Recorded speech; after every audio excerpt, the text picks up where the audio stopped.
The New York Knicks were buried by 22. The Cleveland Cavaliers looked untouchable.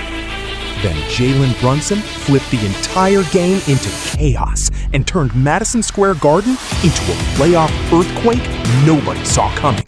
101. Tonight, tied at 101. We go to overtime and the New York Knicks complete an improbable comeback from 22 down in the fourth quarter. Let's see how this all played out, shall we, fellas? Well, you get something stuck in your throat, you get choking.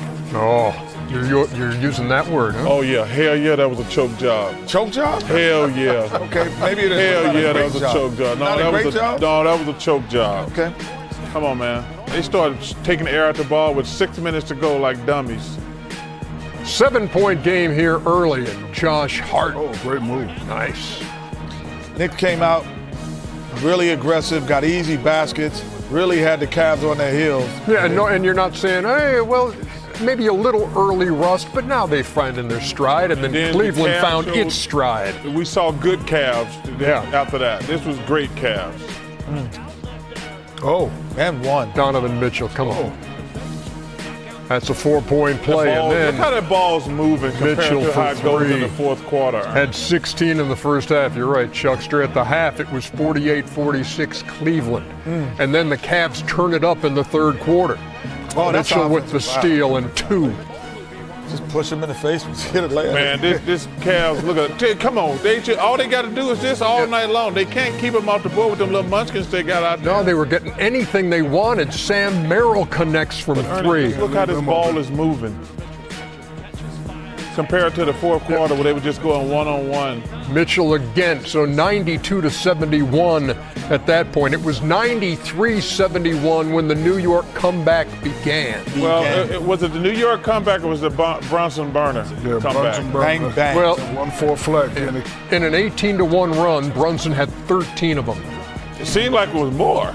Yeah, But that's in the 18-1 run. He had more later. But see, now this is the problem when you start doubling, Ernie. All these wide open shots. Landry Shamet getting the roll. Game tied at 99. Harden for the Knicks win that one by 11. Plenty to talk about when we come back. We'll take a short break and then dive into this game one between the Cavs and the Knicks. The Knicks were money tonight down the stretch, and your money moment presented by Chime. Second largest comeback in postseason history behind that Clipper win over the Grizzlies by 24. Again, down 22 with 7:52 to play, and then they finish the game 44-11. And the catalyst for all that was Jalen Brunson, who joins us now from Madison Square Garden. Jalen, thanks for taking a couple of minutes with us. I appreciate you. Of course. So here's the deal, and I'm hoping that now that you've had like 10 minutes since the Lisa Salters interview, that maybe you do have an explanation now for what happened in the last 7 minutes of that game. No, I still don't, but I think the common denominator was just us still believing in each other and still playing, still fighting, just chipping away. You know, we knew like we weren't going to get it all back in one possession, so taking stops, kept running, got a couple lucky shots to go in, but we just got fighting. That's a great point right there. Timeouts. Donovan Mitchell at 26 through 3 quarters had 3 in the fourth quarter and overtime. You tell me from experience, do some losses take more out of you than others, and is this one of those for the Cleveland Cavaliers? Well, when you're in the Western Conference Finals, I wouldn't say it takes more out of you, but you realize when you're that, up 22 in their gym? Yeah, I mean, the only reason I can only talk from experience. And the experience, actually the guy sitting next to me, we had 2 games where we were up 20 and they beat us both times, the first 2 games of the series. We came back and actually won the series, but, the difference, when you say it takes it out of you, it only takes it out of you if you don't feel you got up the correct way. We felt we had played the correct way, and we just couldn't sustain it.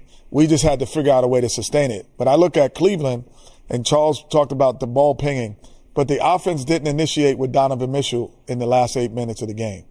It initiated with James Harden and or Merrill and or anyone else. And so now you don't have to double team off the start of the play.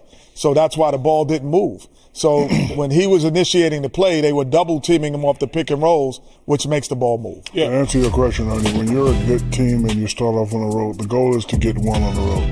Okay, you were up 22. We know how we got up 22. We lost the game. Can't have your heads down. You have to come back and play well the next game. You see coaches and, the players talking about how they miss shots. So they're upset that they, lost the game, but, they're focusing on shots. They really didn't shoot the ball well in the second half, but you don't really get down on yourself when you're a good team. You're up 22. Fans went crazy in New York. We let one get away, but the goal is to at least get one on the road, so they still have another chance to do that in game 2. And I disagree with both of them. In what way? This was a bad loss. Because now the Knicks feel like they stole one. At home. At home. They like, wait a minute, guys. They should have won that game. We got away with one, and now they're going to come out. Like, they hadn't played basketball in all those days. They're going to come out. That's all Coach Brown going to talk about the next 48 hours. No, you're saying from a Knicks perspective, but if you were Cleveland, Cleveland's down. I'm feel deflated. Cleveland's got to be deflated. They can say anything they want to. They're going to put on the smooth front. And let me tell you, that next game is huge. After one game? No. But I'm saying all losses are not created the same. That was a bad loss. You're up 20. And that team hadn't played in a minute, and you blow it like that. And now they still got to stay in New York and listen. Knicks, this going to energize the Knicks, in my opinion. Because they be like, man, we can't come out like that again. We hadn't played, and they're going to be ready in game 2. So yeah. I think that was a really bad loss. Here's a nugget for you before we go to break. Last 30 postseasons, teams that led by 22 or more in the fourth quarter were 594-1. We already told you about that one in 2012, the Clippers over Memphis. And tonight, the Knicks come back from 22 down in the fourth and take game 1.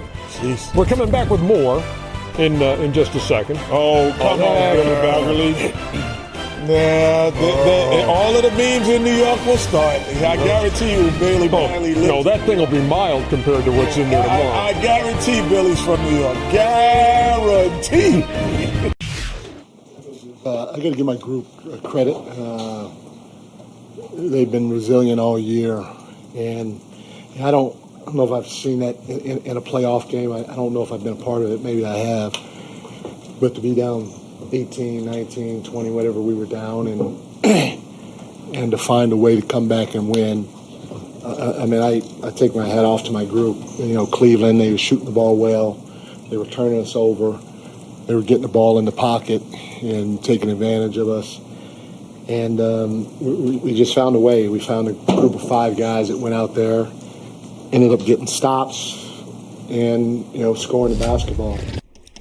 Brunson's going to get the headlines because he did have the huge fourth quarter, but I'm telling you, Mikal Bridges with big threes. There were a lot of guys, Shaq, who chipped in to make this happen. Once Brunson started going and the crowd started getting to the game, the others stepped up and played. They just played well. Credit to Mike Brown. He's a great coach. I've always said if the coach doesn't panic, the players don't panic, and I was, watching him the whole time. Never had really a look of worry in his face. And again, Brunson just stepped up and took over. The others played well. Everybody was into the game.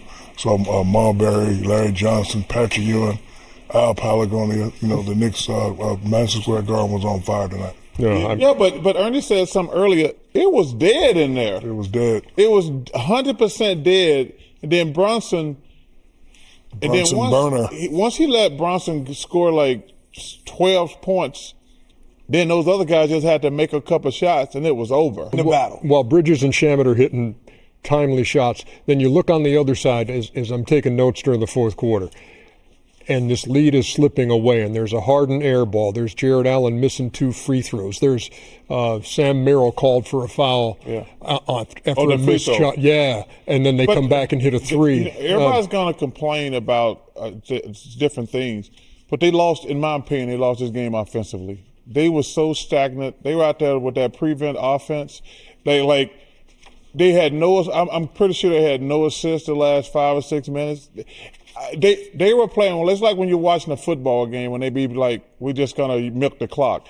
Every possession started with 5 seconds to go, and then You don't even have to play defense then because the shot clock is you're really a defender. But this game, man, that's a hard loss right there.